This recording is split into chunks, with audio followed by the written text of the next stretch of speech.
Sipai Kristen Domi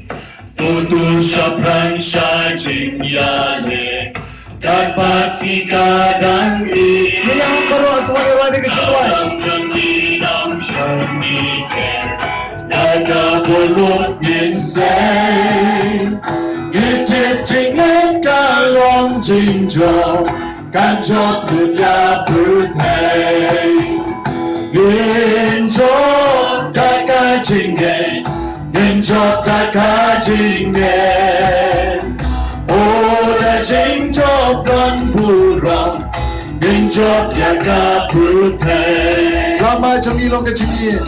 Ilong Ka Jingen Jinjong Milong Wat Lam Ninjot Kasurot Ka Jinjong Pat riu khôi thơ ta chạm Ta trình ngay cùng em lặng ta đi Nhạt hoàn trình quyết bà rô Ta trình ngay chính ya pi la cho Lòng ti u ya bà rô Nhìn cho ca ca trình ngay Nhìn cho ca ca trình ngay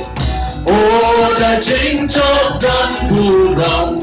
Yang cho yaka putih Sama pai nong singin Sama pai nong sungit siang Ajing yang disertai Sang sukin ngay sa pangin tu Ginting inong sunlay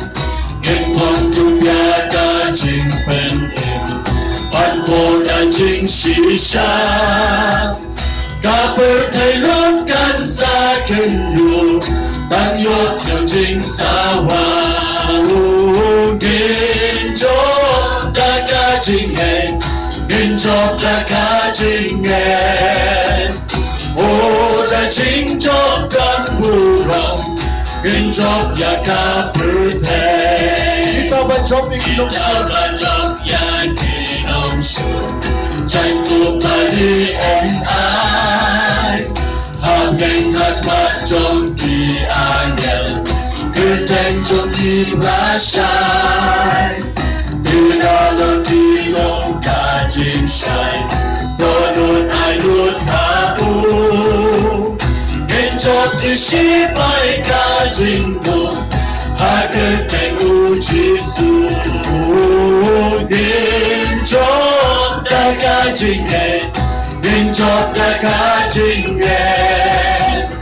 ô để chính chót con bù rộng nên chót ta cả bự thể ô nên chót ta cả trình nghề nên chót ta cả trình nghề